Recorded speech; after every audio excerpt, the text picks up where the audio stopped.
So hi everyone. Let's look at this question. A very good concept clearing question. तो इसको पढ़ाते समय मैं पहले कुछ कॉन्सेप्ट बताता चलूंगा और फिर इस क्वेश्चन को आपके अटैक करेंगे। फिर इस पे ध्यान देके पहले पढ़ लें, आप कोशिश कर लें जैसे आप करना चाहते हैं, उसके बाद मैं बताऊंगा। चलिए, होपफुली आपने कोशिश कर ली होगी और मैं आपके लिए इसको बताऊंगा। इस क्वेश्चन में आने से पहले मैं आपसे एक छोटा सा सवाल पूछता हूँ। ठीक है? सपोज करते हैं कि आपके पास आपके 5 फ्रेंड्स। ठीक है? आपके 5 फ्रेंड्स और सारे फ्रेंड्स के पास कुछ स्वीट्स हैं। कुछ स्वीट्स मतलब स्वीट्स हैं। They could be sweets, candies और व्हाटएवर, तो कुछ sweets. Average number of sweets इन सब के पास अज्यूम कर लेते हैं कि 8 है। अब इसका 8 का क्या मतलब हुआ? क्या सबके पास 8 स्वीट्स होंगी? जरूरी नहीं। 8 का मतलब है कि टोटल मिला के इनके पास 40 थी। किसी के पास 8 से ज्यादा, किसी के पास 8 से कम हो सकती है। लेकिन ये जो एवरेज का मतलब होता है ना बच्चों, एवरेज का मतलब होता है कि अगर मैं सबसे स्वीट्स ले लूं, सबकी जीरो कर दूं और फिर सबको इक्वली डिस्ट्रीब्यूट करूं, तो आफ्टर इनिशियल नंबर कुछ भी हो इनके पास, बट इक्वल डिस्ट्रीब्यूशन में सबके पास 8 8 8 8 8। ठीक है? ये मतलब होता है ना एवरेज का। मतलब सबसे सारा कुछ ले लिया और लेने के बाद तो सम आ गया 40, उसको हमने सब में इक्वली डिवाइड कर दिया। जब हमने इसको इक्वली डिवाइड कर दिया तो सबको 8 8 8 8 मिलेंगे। अब आपसे एक कंडीशन बता। सपोज करो अगर मैं हर फ्रेंड को दुनिया जो भी ओरिजिनल स्वीट्स थी, अगर one one one sweet extra दूं, विच इज लाइक सेइंग कि सबके 8, अगर इक्वली पहले वाले नंबर थे तब वन वन दूं, या मैं लेने के बाद फिर से वापस करूं और फिर वन वन दूं, तो नंबर सम तो वही रहना चाहिए था। यस और नो?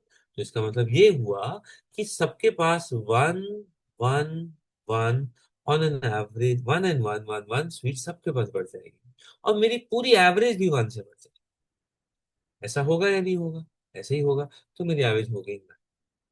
तो इसका मतलब ये है कि अगर आपको कभी भी कोई भी सैंपल दिया हो, चाहे वो एज का हो, हाइट का हो, वेट का हो, मार्क्स का हो, और उसके अंदर मैं पूरी पॉपुलेशन को उतने नंबर से और बढ़ा दूं, तो एवरेज भी उनसे ही बढ़ जाएगी। ये सेम कॉन्सेप्ट हम वैसे भी यूज करते हैं जब हम अज्यूम मीन से एवरेज निकालते हैं। अब मैं अज्यूम मीन इस वीडियो में आपको नहीं पढ़ाऊंगा, लेकिन मैं आपसे रिक्वेस्ट करूंगा कि आप जाके एक बार अज्यूम मीन कॉन्सेप्ट भी नेट पे पढ़ लें।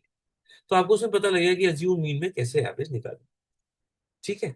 तो वापस आते हैं, तो हमें ये बात पता लग गई कि जितना हमने सबको इक्वली अगर बढ़ाया है तो एवरेज भी उतने अमाउंट से बढ़ जाए।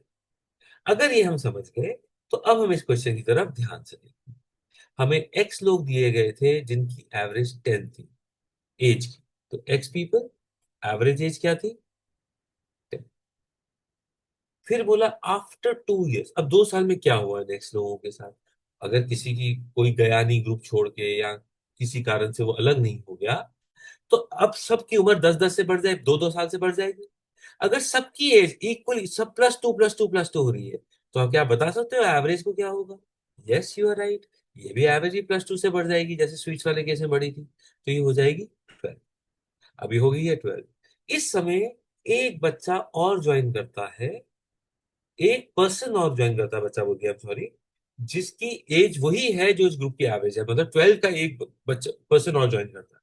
तो अब एक बात बताओ, जब भी एवरेज के अंदर एक कॉन्सेप्ट और उसको भी समझते हैं। अगर आपकी एवरेज किसी की जितनी जो भी है, अगर एवरेज के अंदर हम एवरेज मार्क्स वाला ही बच्चा और डालेंगे, या एवरेज स्वीट्स के साथ ही डालेंगे, तो हमने जैसे स्वीट्स वाले एग्जांपल में देखा था कि स्वीट्स वाले एग्जांपल में क्या देखा था कि 5 फ्रेंड्स थे और उसके अंदर सब में 8 8 इक्वल करने का सब में 8 8 8 8 हो गई थी एवरेज। अब एक और 6 फ्रेंड आ गया, वो भी 8 स्वीट्स लेके आया, तो क्या हुआ? सारे के सारे 6 पे ही तो है। तो तब भी एवरेज 6 ही रहेगी, 8 ही रहेगी। इसी तरीके से यहां पर अगर हम ये बात समझ गए हैं, तो हम ये कह सकते हैं, मैं इसको मिटा दूं, कि यहां पर भी जब एक और बच्चा जो +1 पर्सन आएगा, मैं बच्चा वापस ले कह रहा हूँ कि 12 साल का ही है, राइट? तो जैसे ही यहाँ पे एक और इंडिविजुअल ज्वाइन करेगा जो 12 साल का ही होगा, तो एवरेज 12 ही रहेगी। तो इसका मतलब है यहां तक भी एवरेज ग्रुप की इस पॉइंट तक एवरेज 12 ही है। फिर से वही कहानी हुई, 5 साल और बीत गए, 5 साल और बीत गए, ग्रुप के 5 साल और बीत गए। 5 साल बीतने से क्या हुआ? हर बच्चा +5 +5 +5 +5, वही स्वीट्स वाला एग्जांपल, सब जब एक्स्ट्रा स्वीट्स मिली थी, तो अब इस केस में एवरेज क्या होगी? हाँ बिल्कुल ठीक, एवरेज भी +5 से बढ़ जाएगी, तो इसका आंसर हो जाएगा 17। तो इसमें देखो कुछ कैलकुलेट करने की जरूरत नहीं, आप स्टैंडर्ड तरीके से करते तो आपको टाइम लगता।